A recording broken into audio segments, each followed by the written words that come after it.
जय भोलेनाथ। श्री तुलसीदास महाराज जी कहते हैं कि मैं अपनी बुद्धि के अनुसार वही उमा और शिव जी का संवाद कहता हूँ। वह जिस समय और जिस हेतु से हुआ उसे हे मुनि तुम सुनो, तुम्हारा विषाद मिट जाएगा।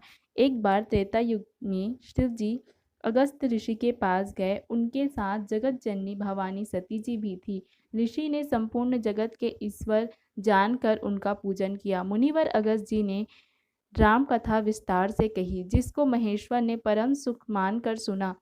फिर ऋषि ने शिव जी से सुंदर हरि भक्ति पूछी और शिव जी ने उनको अधिकारी भक्ति का निरूपण किया। श्री रघुनाथ के गुणों की कथाएं कहते सुनते कुछ दिनों तक शिव जी वहीं रहे। फिर मुनि से विदा मांगकर शिव जी दक्ष कुमारी सती जी के साथ घर को चले। उन्हीं दिनों पृथ्वी का भार उतारने के लिए श्री हरि ने रघुवंश में अवतार लिया था। वे अविनाशी भगवान उस समय पिता के वचन से राज्य का परित्याग करके तपस्वी या साधु वेश में दंडक वन में विचर रहे थे। शिव जी हृदय में विचरते जा रहे थे कि भगवान के दर्शन मुझे किस प्रकार हो। प्रभु ने गुप्त रूप से अवतार लिया है, मेरे जानने से सब लोग जान जाएंगे। शिव शंकर जी के हृदय में इस बात को लेकर बड़ी खलबली उत्पन्न हो गई, परंतु सती जी इस भेद को नहीं जानती थी। तुलसीदास जी कहते हैं कि शिव जी के मन में डर था, परंतु दर्शन के लोभ से उनके नेत्र ललचा रहे थे। रावण ने अपनी मृत्यु मनुष्य के हाथ से मांगी थी। ब्रह्मा जी के वचनों को प्रभु सत्य करना चाहते हैं। मैं जो पास नहीं जाता हूँ तो बड़ा पछतावा रह जाएगा। इस प्रकार शिव जी विचार करते थे, परंतु कोई भी युक्ति ठीक नहीं जचती थी। इस प्रकार महादेव जी चिंता के वशीभूत हो गए। उसी समय नीच रावण ने जाकर मारीच को साथ लिया और वह मारीच तुरंत कपट मृग बन गया। मूर्ख छल करके सीता जी को हर लिया। उसे श्री रामचंद्र जी के वास्तविक प्रभाव का कुछ भी पता न था। मृग को मारकर भाई लक्ष्मण सहित श्रीहरि आश्रम में आए और आश्रम खाली देखकर उनके आंखों में आंसू भर आए। श्री रघुनाथ जी मनुष्यों की भांति विरह से व्याकुल हुए और दोनों भाई वन में सीता को खोजते हुए विचरण कर रहे हैं। जिनके कभी कोई संयोग वियोग नहीं है, उनमें प्रत्यक्ष विरह का दुख देखा गया। श्री रघुनाथ जी का चरित्र बड़ा ही विचित्र है। उसको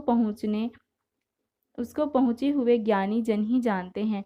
जो मंद बुद्धि हैं वे तो विशेष रूप से माया मोह के वश होकर हृदय में कुछ दूसरी ही बात समझ बैठते हैं। श्री शिव जी ने उसी अवसर पर श्री रामचंद्र जी को देखा। उनके हृदय में बहुत भारी आनंद आनंद उत्पन्न हुआ। उन शोभा के समुद्र श्री रामचंद्र जी को शिव जी ने नेत्र भरकर देखा, परंतु अवसर ठीक न जानकर परिचय नहीं दिया। जगत के पवित्र करने वाले सच्चिदानंद की जय हो, इस प्रकार कहकर कामदेव का नाश करने वाले श्री शिव जी चल पड़े। कृपा निधान शिव जी बार बार आनंद से पुलकित होते हुए सती जी के साथ चले जा रहे थे। सती जी ने शंकर जी की यह दशा देखी तो उनके मन में बड़ा संदेह उत्पन्न हो गया। वे मन ही मन कहने लगी कि शंकर जी की सारा जगत वंदना करता है। वे जगत के ईश्वर हैं। देवता मनुष्य मुनि सब उनके प्रति सिर झुकाते हैं। उन्होंने एक राजपुत्र को सच्चिदानंद परमधाम कहकर प्रणाम किया है और उसकी शोभा देखकर वे इतने प्रेम मग्न हो गए कि अब तक उनके हृदय में प्रीति रोकने से नहीं रुकती। जो बड़ा सर्वव्यापक माया रहित अजन्मा अगोचर इच्छा रहित और भेद रहित है और जिसे वेद भी नहीं जानते, क्या वह देह धारण करके मनुष्य हो सकता है? देवताओं के हित के लिए मनुष्य शरीर धारण करने वाले जो विष्णु भगवान हैं, वे भी शिव जी की ही भांति सर्वज्ञ हैं। वे ज्ञान के भंडार हैं, लक्ष्मीपति और असुरों के शत्रु। भगवान विष्णु क्या अज्ञानी की तरह स्त्री को खोजेंगे? फिर शिव जी के वचन भी झूठे नहीं हो सकते। सब कोई जानते हैं कि शिव जी सर्वज्ञ हैं। सती के मन में इस प्रकार का अपार संदेह उठ खड़ा हुआ। किसी तरह भी उनके हृदय में ज्ञान का प्रादुर्भाव नहीं होता था। यद्यपि भवानी जी ने प्रकट रूप में कुछ नहीं कहा, पर अंतर्यामी शिव जी सब जान गए। वे बोले, हे सती सुनो, तुम्हारा स्त्री स्वभाव है, ऐसा संदेह मन में कभी न रखना चाहिए। जिनकी कथा का अगस्त्य ऋषि ने गान किया और जिनकी भक्ति मैंने मुनि को सुनाई, वे वही मेरे इष्ट देव श्री रघुवीर जी हैं, जिनकी सेवा ज्ञानी मुनि सदा किया करते हैं। ज्ञानी मुनि योगी और सिद्ध निरंतर निर्मल चित्त से जिनका ध्यान करते हैं तथा वेद पुराण और शास्त्र नेति नेति कहकर जिनकी कीर्ति गाते हैं, उन्हीं सर्वव्यापक समस्त ब्रह्मांडों के स्वामी मायापति नित्य परम स्वतंत्र ब्रह्मरूप भगवान श्री रामचंद्र जी ने अपने भक्तों के हित के लिए रघुकुल के मणि रूप में अवतार लिया है। यद्यपि शिव जी ने बहुत बार सती को समझाया, फिर भी सती जी के हृदय में उनका उपदेश नहीं जचा। तब महादेव जी मन में भगवान की माया का बल जानकर मुस्कुराते हुए बोले, यदि तुम्हारे मन में बहुत संदेह है तो तुम जाकर परीक्षा क्यों नहीं लेती? जब तक तुम मेरे पास लौट आओगी तब तक मैं इसी बड़की छाह में बैठा रहूंगा। जिस प्रकार तुम्हारा यह अज्ञान जनित भारी भ्रम दूर हो, भली भांति विवेक के द्वारा सोच समझ कर तुम वही करना। शिव जी की आज्ञा पाकर सती चली और मन में सोचने लगी कि भाई क्या कैसे परीक्षा करूं। इधर शिव जी के मन में ऐसा अनुमान किया कि दक्ष कन्या सती का कल्याण नहीं है। जब मेरे समझाने से भी संदेह दूर नहीं होता, तब विधाता ही उल्टे हैं, अब सती का कुशल नहीं है। जो कुछ राम ने रच रखा है वही होगा, तर्क करके कौन शाखा विस्तार बढ़ावे। मन में ऐसा कहकर शिव जी भगवान श्रीहरि का नाम जपने लगे और सती जी वहां गई जहां सुख के धाम प्रभु श्री रामचंद्र जी थे। सती बार बार मन में विचार कर सीता का रूप धारण करके उस मार्ग की ओर आगे होकर चली जिससे मनुष्यों के राजा राम जी आ रहे थे। सती जी के बनावटी रूप को देखकर लक्ष्मण जी चकित हो गए और उनके हृदय में बड़ा भ्रम हो गया। वे बहुत गंभीर हो गए, कुछ कह नहीं सके। धीर बुद्धि लक्ष्मण प्रभु रघुनाथ जी के प्रभाव को जानते थे। सब कुछ देखने वाले और सबके हृदय की जानने वाले देवताओं के स्वामी श्री रामचंद्र जी सती के कपट को जान गए। जिनके स्मरण मात्र से अज्ञान का नाश हो जाता है, वही सर्वज्ञ भगवान श्री रामचंद्र जी हैं। स्त्री स्वभाव का असर तो देखो कि वहां उन सर्वज्ञ भगवान के सामने भी सती जी छिपाव करना चाहती हैं। उनकी माया के बल को हृदय में बखान कर श्री रामचंद्र जी हंसकर कोमलवाणी में बोले।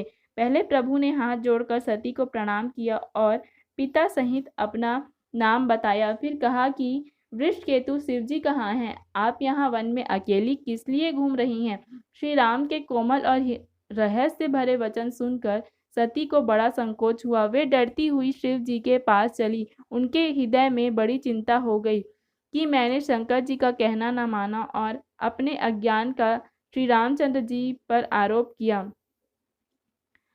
अब जाकर मैं शिव जी को क्या उत्तर दूंगी? ये सोचते सोचते सती जी के हृदय में बहुत भयानक जलन पैदा हो गई। श्री रामचंद्र जी ने जान लिया कि सती जी को दुख हुआ।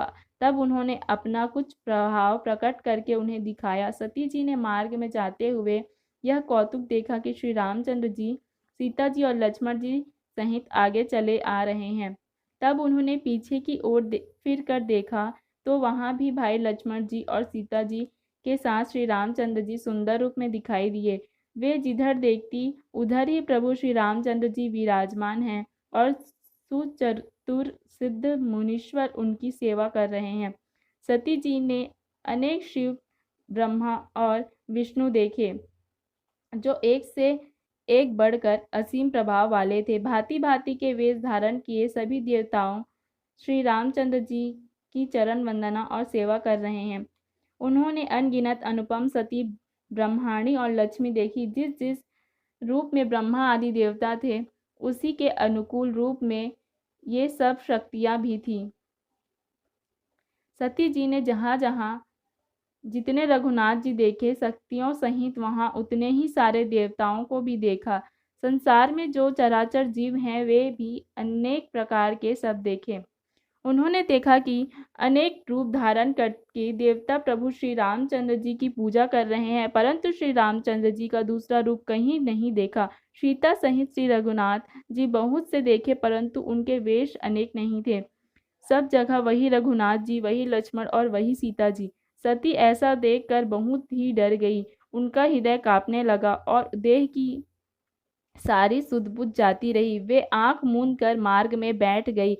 फिर आंख खोलकर देखा तो वहां दक्ष कुमारी को कुछ भी ना दिखाई पड़ा। तब वे बार बार श्री रामचंद्र जी के चरणों में सिर झुकाकर वहां चली जहां शिव जी थे। सती जब पास पहुंची तब श्री शिव जी ने हंसकर कुशल प्रश्न करके कहा कि तुमने श्री रामचंद्र जी की परीक्षा किस प्रकार ली, सारी बात सच सच कहो। सती जी ने श्री रघुनाथ जी के प्रभाव को समझकर डर के मारे शिव जी से छिपाव किया और कहा, हे स्वामी, मैंने कुछ भी परीक्षा नहीं ली।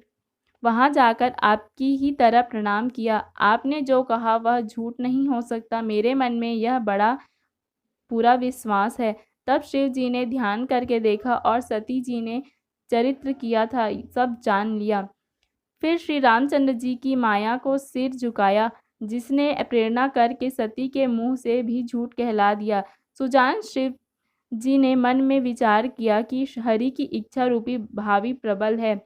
सती जी ने सीता जी का वेश धारण किया। यह जानकर शिव जी के हृदय में बड़ा विषाद हुआ। उन्होंने सोचा कि यदि अब सती से प्रीति करता हूँ तो भक्ति मार्ग लुप्त हो जाता है और बड़ा अन्याय होता है। सती परम पवित्र है, इसलिए उन्हें छोड़ते भी नहीं बनता और प्रेम करने से बड़ा पाप है। प्रकट करके महादेव जी कुछ भी नहीं कहते, परंतु उनके हृदय में बड़ा संताप है। तब शिव जी ने प्रभु श्री रामचंद्र जी के चरण कमलों में सिर झुकाया और श्री रामचंद्र जी का स्मरण करते ही उनके मन में यह आया कि सती के इस शरीर से मेरी पति पत्नी रूप में भेंट नहीं हो सकती। और शिव जी ने अपने मन में यह संकल्प कर लिया। स्थिर बुद्धि शंकर जी ऐसा विचार कर श्री रघुनाथ जी का स्मरण करते हुए अपने घर कैलाश को चले। चलते समय सुंदर आकाशवाणी हुई कि हे महेश, आपकी जय हो। आपने भक्ति की अच्छी दृढ़ता की। आपको छोड़कर दूसरा कौन ऐसी प्रतिज्ञा कर सकता है। आप श्री रामचंद्र जी के भक्त हैं, समर्थ हैं और भगवान हैं। इस आकाशवाणी को सुनकर सती जी के मन में चिंता हुई और उन्होंने सकुचाते हुए शिव जी से पूछा, हे कृपालु, कहिए आपने कौन सी प्रतिज्ञा की है। हे प्रभु, आप सत्य के धाम और दीन दयालु हैं। यद्यपि सती जी ने बहुत प्रकार से पूछा, परंतु त्रिपुरारी शिव जी ने कुछ न कहा। सती जी के हृदय में अनुमान किया कि यह सर्वज्ञ शिव जी सब जान गए। मैंने शिव जी से कपट किया। स्त्री स्वभाव ही मूर्ख और बेसमझ होती है। प्रीति की सुंदर रीति देखिए कि जल भी दूध के साथ मिलकर दूध के समान भाव बिकता है, परंतु फिर कपट रूपी खटाई पड़ते ही पानी अलग हो जाती है, दूध फट जाता है और स्वाद प्रेम जाता रहता है। अपनी करनी को याद करके सती जी के हृदय में इतना विचार है, वह इतनी अपार चिंता है कि जिसका वर्णन नहीं किया जा सकता। उन्होंने समझ लिया कि शिव जी कृपा के परम अथाह सागर हैं। इससे प्रकट में उन्होंने मेरा अपराध नहीं किया। शिव जी का रुख देखकर सती ने जान लिया कि स्वामी ने मेरा त्याग कर दिया है। वे हृदय से व्याकुल हो उठी। अपना अपराध समझकर कुछ कहते नहीं बनता, परंतु हृदय भीतर ही भीतर कुम्हार के आवे के समान अत्यंत जलने लगी। वृषकेतु शिव जी ने सती को चिंता युक्त जानकर उन्हें सुख देने के लिए सुंदर कथाएं कही। इस प्रकार मार्ग में विविध प्रकार के इतिहासों को कहते हुए विश्वनाथ कैलाश जा पहुंचे। वहां फिर शिव जी अपनी प्रतिज्ञा को याद करके बड़के के पेड़ के नीचे पद्मासन लगाकर बैठ गए। शिव जी ने अपना स्वाभाविक रूप संभाला। उनकी अखंड और अपार समाधि लग गई। तब सती जी ने कैलाश पर रहने लगी।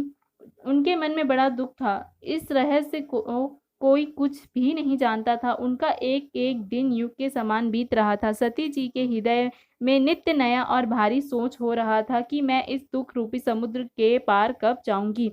मैंने जो श्री रघुनाथ जी का अपमान किया और फिर पति के वचनों को झूठा जाना, उसका फल विधाता ने मुझको दिया। जो उचित था वही किया, परंतु हे विधाता, अब मुझे यह उचित नहीं है। जो संकट से विमुख होने पर भी मुझे मिला जा रहा है।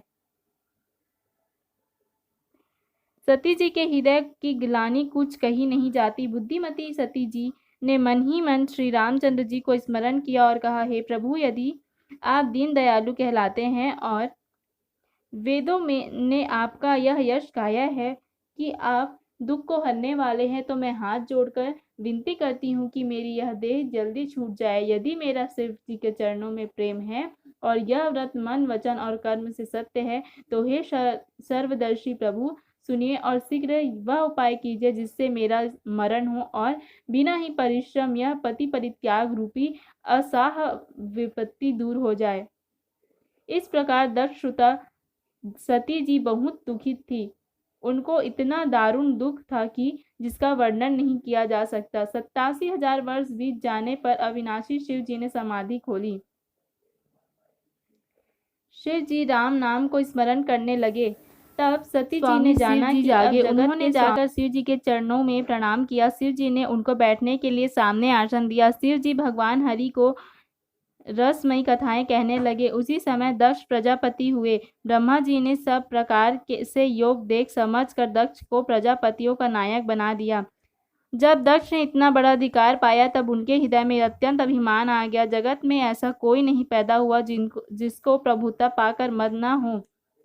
दक्ष ने मुनियों को बुला लिया। वे बड़ा यज्ञ करने लगे, जो देवता यज्ञ का भाग पाते हैं। दक्ष ने उन सबको आदर सहित निमंत्रण किया। दक्ष का निमंत्रण पाकर किन्नर, नाग, सिद्ध, गंधर्व और सब देवता अपनी अपनी स्त्रियों सहित चले। विष्णु, ब्रह्मा और महादेव जी को छोड़कर सभी देवता अपना अपना विमान सजाकर चले। सती जी ने देखा अनेक प्रकार के सुंदर विमान आकाश में चले जा रहे हैं। देव सुंदरियां मधुर गान कर रही हैं, जिन्हें सुनकर मुनियों का ध्यान छूट जाता है।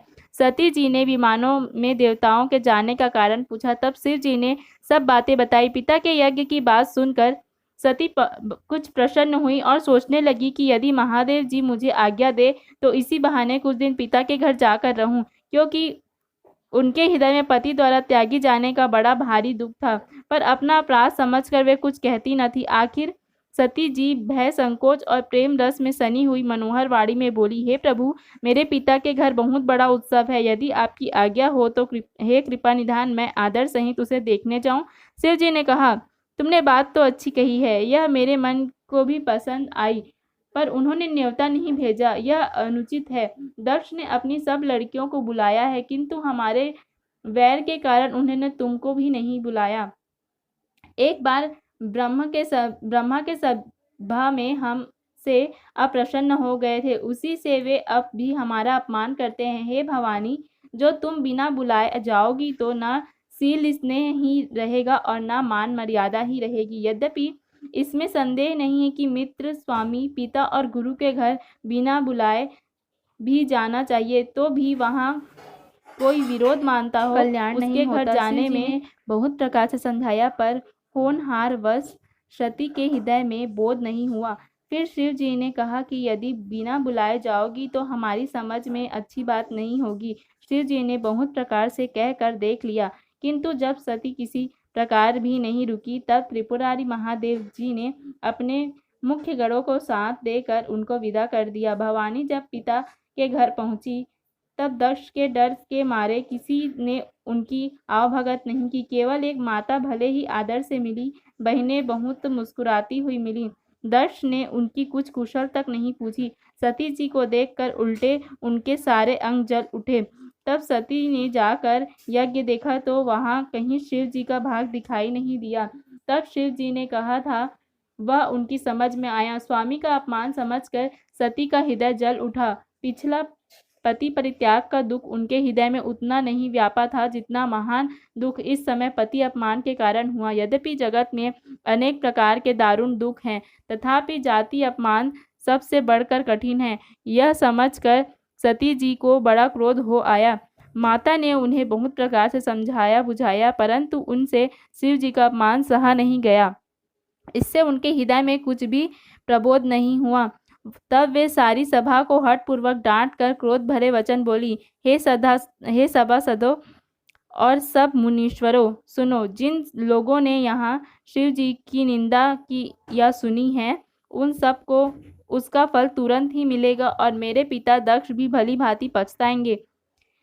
जहाँ संत शिव जी और लक्ष्मीपति विष्णु भगवान की निंदा सुनी जाए, वहाँ ऐसी मर्यादा है कि यदि अपना वश चले तो उसकी निंदा करने वाले की जीभ काट ले और नहीं तो कान मूंद कर वहाँ से भाग जाए। त्रिपुर दैत्य को मारने वाले भगवान महेश्वर संपूर्ण जगत के आत्मा हैं। वे जगत पिता और सबका हित करने वाले हैं। मेरा मंद बुद्धि पिता उनकी निंदा करता है और मेरा यह शरीर दक्ष के ही वीर से उत्पन्न हुआ है। इसलिए चंद्रमा को ललाट पर धारण करने वाले वृषकेतु शिव जी को हृदय में धारण कर के मैं इस संसार को तुरंत ही त्याग दूंगी। ऐसा कहकर सती जी ने योगाग्नि में अपना शरीर भस्म कर डाला। सारी यज्ञशाला में हाहाकार मच गया। सती का मरण सुनकर शिव जी के गढ़ का यज्ञ विध्वंस करने लगे। यज्ञ विध्वंस होते देखकर मुनीश्वर भृंगु जी उसकी रक्षा की। ये सब समाचार शिव जी को मिले।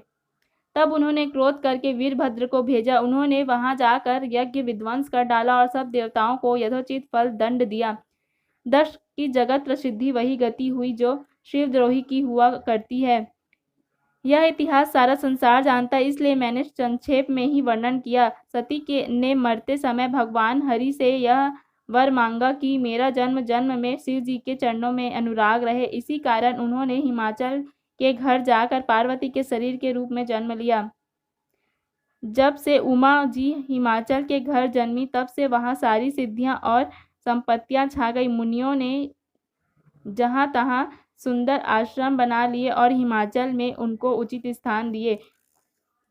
उस सुंदर पर्वत पर बहुत प्रकार के सब नए नए वृक्ष सदा पुष्प फल युक्त हो गए और वहां बहुत तरह की मड़ियों की खानें प्रकट हो गई। सारी नदियों में पवित्र जल बहता है और पक्षी पशु भ्रमर सभी सुखी रहते हैं। सब जीवों ने अपना स्वाभाविक पैर छोड़ दिया और पर्वत पर सभी परस्पर प्रेम करते हैं। पार्वती जी के घर आ जाने से पर्वत ऐसा शोभायमान हो रहा है जैसे राम भक्ति को पाकर भक्त शोभायमान होता है। उसके पर्वत राज घर नित्य नए नए मंगलोत्सव होते हैं, जिसका ब्रह्मा आदि यश गाते हैं। जब नारद जी ने ये सब समाचार सुने तो वे कौतुक से हिमाचल के घर पधारे। पर्वतराज ने उनका बड़ा आदर किया और चरण धोकर उनको उत्तम आसन दिया। फिर अपनी स्त्री सहित मुनि के चरणों में सिर झुकाया और उनके चरणोदक को सारे घर में छिड़काया। हिमाचल ने अपने सौभाग्य का बहुत बखान किया और पुत्री को बुलाकर मुनि के चरणों पर डाल दिया और कहा, हे मुनिवर, आप त्रिकालज्ञ और सर्वज्ञ हैं। आपकी सर्वज्ञ पहुंच है, अतः आप हृदय में विचार कर कन्या के दोष गुण कहिए। नारद मुनि ने हंसकर रहस्य युक्त कोमल वाणी में कहा, तुम्हारी कन्या सब गुणों की खान है। यह स्वभाव से ही सुंदर, सुशील और समझदार है। उमा, अंबिका और भवानी इसके नाम है। कन्या सब सुलक्षणों से संपन्न है। यह अपने पति को सदा प्यारी होगी। इसका सुहाग सदा अचल रहेगा और इससे इसके माता पिता यश पाएंगे। यह सारे जगत में पूज्य होगी और इसकी सेवा करने से कुछ भी दुर्लभ न होगा। संसार में स्त्रियां इसका नाम स्मरण करके प्रतिव्रता रूपी तलवार की धार पर चढ़ जाएंगी। हे पर्वतराज, तुम्हारी कन्या सुलक्षणी है। अब इसमें जो दो चार अवगुण हैं उन्हें भी सुन लो। गुणहीन, मानहीन, माता पिता विहीन, उदासीन, संशयहीन, लापरवाह, योगी, जटाधारी, निष्काम हृदय, नंगा और अमंगल वेश वाला, ऐसा पति इसको मिलेगा। इसके हाथ में ऐसी ही रेखा पड़ी है। नारद मुनि की वाणी सुनकर और उसको हृदय में सत्य जानकर पति पत्नी को दुख हुआ, लेकिन पार्वती जी प्रसन्न हुई। नारद जी ने भी इस रहस्य को नहीं जाना, क्योंकि सबकी बाहरी दशा एक सी होने पर भी भीतरी समझ भिन्न भिन्न थी। सारी सखियां पार्वती, पर्वत राज्य, हिमावन और मैना सभी के शरीर पुलकित थे और सभी के आंखों में जल भर रहा था। देव ऋषि के वचन असत्य नहीं हो सकते, यह विचार कर पार्वती ने उन वचनों को हृदय में धारण कर लिया। उन्हें शिव जी के चरण कमलों में स्नेह उत्पन्न हो आया, परंतु मन में यह संदेह हुआ कि उनका मिलना कठिन है। अवसर ठीक न जानकर उमा ने अपने प्रेम को छुपा लिया और फिर वे सखी की गोद में जाकर बैठ गई। देव ऋषि की वाणी झूठी ना होगी, यह विचार कर हिमवान, मैना और सारी चतुर सखियां चिंता करने लगी। फिर हृदय में धीरज धरकर पर्वतराज ने कहा, हे नाथ, कहिए अब क्या उपाय किया जाए। मुनीश्वर ने कहा, हे हिमवान, सुनो, विधाता ने ललाट पर जो कुछ लिख दिया है उसको देवता, दानव, मनुष्य, नाग और मुनि कोई भी नहीं मिटा सकते।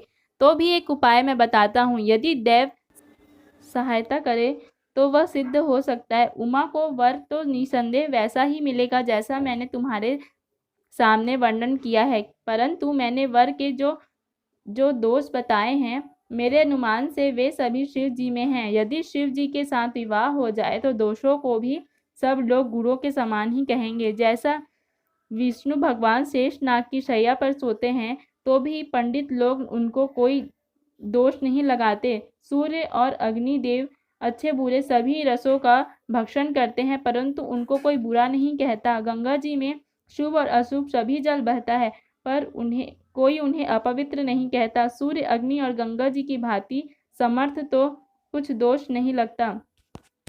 यदि मूर्ख मनुष्य ज्ञान के अभिमान से इस प्रकार होड़ करते हैं तो वे कल्प भर के लिए नरक में पड़ते हैं। भला कहीं जीव भी ईश्वर के समान हो सकता है? गंगा जल में भी बनाई हुई मदिरा को जानकर संत लोग कभी उसका पान नहीं करते, पर वही गंगा जी में मिल जाने पर जैसे पवित्र हो जाती है। ईश्वर और जीव में भी वैसे ही भेद हैं। शिव जी सहज ही समर्थ हैं, क्योंकि वे भगवान हैं, इसलिए इस विवाह में सब प्रकार कल्याण है। परंतु महादेव जी की आराधना बड़ी कठिन है, फिर भी क्लेश तप करने से वे बहुत जल्द संतुष्ट हो जाते हैं। यदि तुम्हारी कन्या तप करे तो त्रिपुरारी महादेव जी होनहार को मिटा सकते हैं। यद्यपि संसार में वर अनेक है, पर इसके लिए शिव जी को छोड़कर दूसरा वर नहीं है। शिव जी वर देने वाले, शरणागतों के दुख का नाश करने वाले, कृपा के समुद्र और सेवकों के मन को प्रसन्न करने वाले हैं। शिव जी की आराधना किए बिना करोड़ों योग और जप करने पर भी वांछित फल नहीं मिलता। ऐसा कहकर भगवान का स्मरण करके नारद जी ने पार्वती जी को आशीर्वाद दिया, हे पर्वतराज, तुम संदेह का त्याग कर दो, अब यह कल्याण ही होगा। यो कहकर नारद मुनि ब्रह्मलोक को चले गए। अब आगे जो चरित्र हुआ उसे सुनो। पति को एकांत में पाकर मैना ने कहा, हे नाथ, मैंने मुनि के वचनों का अर्थ नहीं समझा। जो हमारी कन्या के अनुकूल घर, वर और कुल उत्तम हो तो विवाह कीजिए, नहीं तो लड़की चाहे कुमारी ही रहे। मैं अयोग्य वर के साथ उसका विवाह नहीं करना चाहती, क्योंकि हे स्वामी, पार्वती मुझको प्राणों से के समान प्रिय है। यदि पार्वती के योग्य वर न मिला तो सब लोग कहेंगे कि पर्वत स्वभाव से ही जड़ मूर्ख होते हैं। हे स्वामी, इस बात को विचार कर ही विवाह कीजिएगा, जिसमें फिर पीछे हृदय से संताप न हो। इस प्रकार कहकर मैना पति के चरणों पर मस्तक रख कर गिर पड़ी। तब हिमवान ने कहा, चाहे चंद्रमा में अग्नि प्रकट हो जाए, पर नारद जी के वचन झूठे नहीं हो सकते। हे प्रिय, सब सोच छोड़कर श्री भगवान का स्मरण करो, जिन्होंने पार्वती को रचा है, वे ही कल्याण करेंगे। अब यदि तुम्हें कन्या पर प्रेम है तो जाकर उसे यह शिक्षा दो कि वह ऐसा तप करे जिससे शिव जी मिल जाए। दूसरे उपाय से यह क्लेश नहीं मिटेगा। नारद जी के वचन रहस्य से युक्त और सकारण है, और शिव जी समस्त सुंदर गुणों के भंडार है। यह विचार कर तुम मिथ्या संदेह छोड़ दो। शिव जी सभी तरह से निष्कलंक है। पति के वचन सुनकर मन में प्रसन्न होकर मैना उठकर तुरंत पार्वती के पास गई। पार्वती को देखकर उनकी आंखों में आंसू भर आए। उसे स्नेह के साथ गोद में बिठा लिया, फिर बार बार उसे हृदय से लगाने लगे। प्रेम से मैना का गला भर आया। कुछ कहा नहीं जाता। जगत जननी भवानी जी तो सर्वज्ञ ठहरी। माता के मन की दशा को जानकर वे माता को सुख देने वाली कोमल वाणी से बोली, माँ सुन, मैं तुझे सुनाती हूँ। मैंने ऐसा स्वप्न देखा है कि मुझे एक सुंदर गौर वर्ण श्रेष्ठ ब्राह्मण ने ऐसा उपदेश दिया है कि हे पार्वती, नारद जी ने जो कहा है उसे सत्य समझकर तू जाकर तप कर। फिर यह बात तेरे माता पिता को भी अच्छी लगी है। तब सुख देने वाला और दुख दोष का नाश करने वाला है। तप के बल से ही ब्रह्मा संसार को रचते हैं और तप के बल से ही विष्णु सारे जगत का पालन करते हैं। तप के बल से ही शंभु रुद्र रूप से जगत का संहार करते हैं और तप के बल से ही शेष जी पृथ्वी का भार धारण करते हैं। हे भवानी, सारी सृष्टि तप के ही आधार पर है, ऐसा जी में जानकर तू जाकर तप कर। यह बात सुनकर माता को बड़ा अचरज हुआ और उसने हिमवान को बुलाकर वह स्वप्न सुनाया। माता पिता को बहुत तरह से समझाकर बड़े हर्ष के साथ पार्वती जी तप करने के लिए चली। प्यारे कुटुंबी, पिता और माता सब व्याकुल हो गए, किसी के मुंह से बात नहीं निकलती। तब वेद शिरा मुनि ने आकर सबको समझाकर कहा। पार्वती जी की महिमा सुनकर सबको समाधान हो गया। प्राणपति शिव जी के चरणों को हृदय में धारण करके पार्वती जी वन में जाकर तप करने लगी। पार्वती जी का अत्यंत सुकुमार शरीर तप के योग्य नहीं था, तो भी पति के चरणों का स्मरण करके उन्होंने सब भोगों को त्याग दिया। स्वामी के चरणों में नित्य नया अनुराग उत्पन्न होने लगा और तप में ऐसा मन लगा कि शरीर की सारी सुध बुध बिसर गई। 1000 वर्ष तक उन्होंने मूल और फल खाए, फिर 100 वर्ष साग खाकर बिताए, कुछ दिन जल और वायु का भोजन किया और फिर कुछ दिन कठोर उपवास किए। जो बेलपत्र सूख कर पृथ्वी पर गिरते थे, 3000 वर्ष तक उन्हीं को खाया, फिर सूखे पत्ते को भी छोड़ दिया। तभी पार्वती का नाम अपर्णा हुआ। तब से उमा का शरीर क्षीण देखकर आकाश से गंभीर ब्रह्मवाणी हुई कि हे पर्वतराज की कुमारी, सुन, तेरा मनोरथ सफल हुआ। तू अब सारे असाह कलेशों को, कठिन तप को त्याग दे, अब तुझे शिवजी मिलेंगे। हे भवानी, धीर मुनि और ज्ञानी बहुत हुए हैं, पर ऐसा तप किसी ने नहीं किया। अब तू इस श्रेष्ठ ब्रह्मा की वाणी को सदा सत्य और निरंतर पवित्र जानकर अपने हृदय में धारण कर। जब तेरे पति बुलाने को आए तब हट छोड़कर चली जाना, और जब तुम्हें सप्त ऋषि मिले तब इस वाणी को ठीक समझना। इस प्रकार आकाश में कही हुई ब्रह्मा की वाणी को सुनते ही पार्वती जी प्रसन्न हो गई, उनका शरीर पुलकित हो गया। भारद्वाज जी से याज्ञवल्क्य जी भारद्वाज जी से बोले कि मैंने पार्वती का सुंदर चरित्र सुनाया, अब शिव जी का सुहावना चरित्र सुनो। जब से सती ने जाकर शरीर का त्याग किया, तब से शिव जी ने मन में वैराग्य हो गया। वे सदा ही रघुनाथ जी का नाम जपने लगे और जहाँ तहाँ श्री रामचंद्र जी के गुणों की कथाएं सुनने लगे। चिदानंद सुख के धाम, मोह मद और काम से रहित शिव जी, संपूर्ण लोकों को आनंद देने वाले भगवान श्री हरि श्री रामचंद्र जी को हृदय में धारण कर भगवान के ध्यान में मस्त हुए पृथ्वी पर विचरने लगे। वे कहीं मुनियों को ज्ञान का उपदेश करते और कहीं श्री रामचंद्र जी के गुणों का वर्णन करते थे। यद्यपि सुजान शिव जी निष्काम हैं, तो भी वे भगवान अपने भक्त सती के वियोग के दुख से दुखी हैं। इस प्रकार बहुत समय बीत गया। श्री रामचंद्र जी के चरणों में नित्य नई प्रीति हो रही है। शिव जी के कठोर नियम, अनन्य प्रेम और उनके हृदय में भक्ति की अटल टेक को जब श्री रामचंद्र जी ने देखा, तब कृतज्ञ, उपकार मानने वाले, कृपालु रूप और शील के भंडार, महान तेज पुंज भगवान श्री रामचंद्र जी प्रकट हुए। उन्होंने बहुत तरह से शिव जी की सराहना की और कहा कि आपके बिना ऐसा कठिन व्रत कौन निभा सकता है। श्री रामचंद्र जी ने बहुत प्रकार से शिव जी को समझाया और पार्वती जी का जन्म सुनाया। कृपा निधान श्री रामचंद्र जी ने विस्तार पूर्वक पार्वती जी की अत्यंत पवित्र करनी का वर्णन किया। फिर उन्होंने शिव जी से कहा, हे शिव जी, यदि मुझ पर आपका स्नेह है तो अब आप मेरी विनती सुनिए। मुझे यह मांग दीजिए कि आप जाकर पार्वती के साथ विवाह कर ले। शिव जी ने कहा, यद्यपि ऐसा उचित नहीं है, परंतु स्वामी की बात भी मेटी नहीं जा सकती। हे नाथ, मेरा यही परम धर्म है कि मैं आपकी आज्ञा को सिर पर रखकर उसका पालन करूं। माता पिता, गुरु और स्वामी की बात को बिना ही विचारे शुभ समझकर करना या मानना चाहिए। फिर आप तो सब प्रकार से मेरे परम हितकारी हैं। हे नाथ, आपकी आज्ञा मेरे सिर पर है।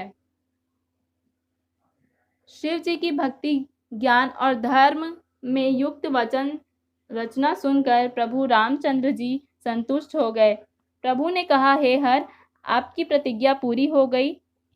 अब हमने जो कहा है उसे हृदय में रखना। इस प्रकार कहकर श्री रामचंद्र जी अंतर्ध्यान हो गए। शिव जी ने उनकी वह मूर्ति अपने हृदय में रख ली। उसी समय सप्तऋषि शिव जी के पास आए। प्रभु महादेव जी ने उनसे अत्यंत सुहावने वचन कहे। आप लोग पार्वती के पास जाकर उनके प्रेम की परीक्षा लीजिए और हिमाचल को कहकर उन्हें पार्वती को लाने के लिए भेजिए तथा पार्वती को घर भिजवाइए और उनके संदेह को दूर कीजिए। ऋषियों ने वहां जाकर पार्वती को कैसा देखा, मानो मूर्तिमान तपस्या की हो। मुनि बोले, हे शैल कुमारी सुनो, तुम किस लिए इतना कठोर तप कर रही हो? तुम किसकी आराधना करती हो और क्या चाहती हो? हमसे अपना सच्चा भेद क्यों नहीं कहती? बात कहते मन बहुत कुचाता है। आप लोग मेरी मूर्खता सुनकर हंसेंगे। मन में हठ पकड़ लिया है, वह उपदेश नहीं सुनता और जल पर दीवार उठाना चाहता है।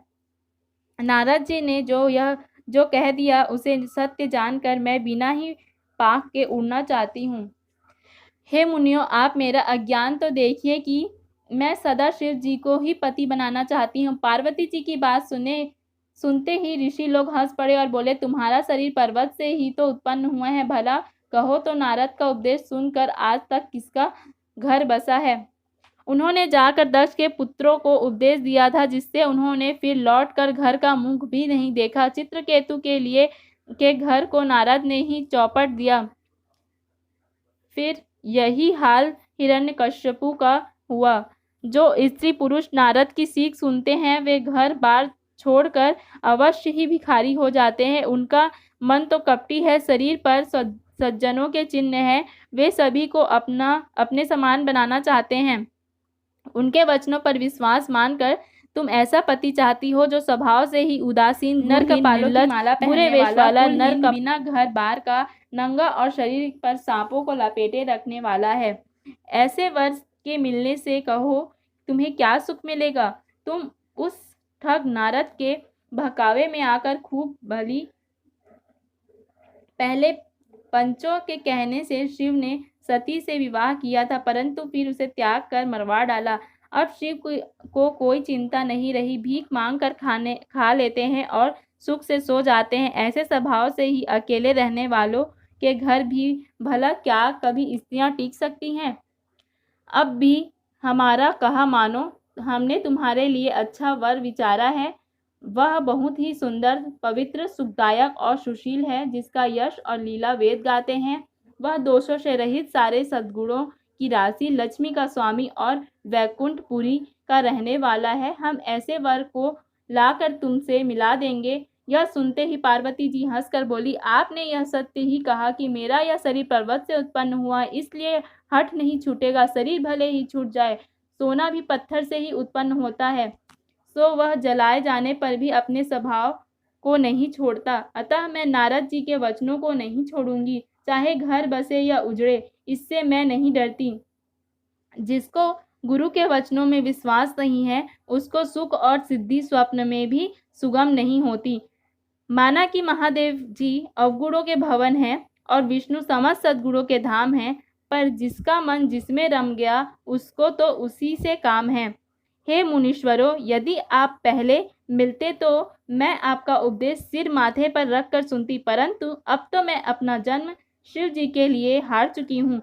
फिर गुण दोषों का विचार कैसे करें? यदि आपके हृदय में बहुत ही हठ है और विवाह की बातचीत बरेखी किए बिना आपसे रहा नहीं जाता, तो संसार में वर कन्या बहुत है। खिलवाड़ करने वालों को आलस्य तो होता, और कहीं जाकर कीजिए। मेरा तो करोड़ जन्मों तक यही हट रहेगा, या तो शिव जी को वरूंगी, नहीं तो कुमारी ही रहूंगी। स्वयं शिव जी 100 बार कहे तो भी नारद जी के उपदेश को ना छोड़ूंगी। जगत जननी पार्वती जी ने फिर कहा, हे मैं आपके पैर पड़ती हूँ, आप अपने घर जाइए, बहुत देर हो गई। शिव जी में पार्वती जी का ऐसा प्रेम देखकर ज्ञानी मुनि बोले, हे जगत जननी, हे भवानी, आपकी जय हो, जय हो, जय हो। आप माया हैं और शिव जी भगवान हैं। आप दोनों समस्त जगत के माता पिता हैं। मुनि पार्वती जी के चरणों में सिर झुकाकर चल दिए। उनके शरीर बार बार पुलकित हो रहे थे। मुनियों ने जाकर हिमवान को पार्वती जी के पास भेजा और वे विनती करके उनको घर ले आए। फिर सप्तऋषियों ने शिव जी के पास जाकर उनको पार्वती जी की सारी कथा सुनाई। पार्वती जी का प्रेम सुनते ही शिव जी आनंद मग्न हो गए। सप्तऋषि प्रसन्न होकर अपने घर को चल गए। तब सुजान शिव जी मन को स्थिर करके श्री रघुनाथ जी का ध्यान करने लगे। उसी समय तारक नाम का असुर हुआ, जिसकी भुजाओं का बल, प्रताप और तेज बहुत बड़ा था। उसने सब लोक और लोकपालों को जीत लिया। सब देवता सुख और संपत्ति रहित हो गए। वह अजर अमर था, इसलिए किसी से जीता नहीं जाता था। देवता उसके साथ बहुत तरह की लड़ाइयां लड़कर हार गए। तब उन्होंने ब्रह्मा जी के पास जाकर पुकार मचाई। ब्रह्मा जी ने सब देवताओं को दुखी देखा। ब्रह्मा जी ने सबको समझाकर कहा, इस दैत्य की मृत्यु तब होगी जब शिव जी के वीर से उत्पन्न हो, इसको युद्ध में वही जीतेगा। मेरी बात सुनकर उपाय करो, ईश्वर सहायता करेंगे और काम हो जाएगा। सती जी ने जो दक्ष के यज्ञ में देह का त्याग किया था, उन्होंने अब हिमाचल के घर जाकर जन्म लिया है। उन्होंने शिव जी को पति बनाने के लिए तप किया है। इधर शिव जी सब छोड़ छाड़ कर समाधि लगा बैठे हैं। यद्यपि है तो बड़े असमंजस की बात, तथापि मेरी बात सुनो।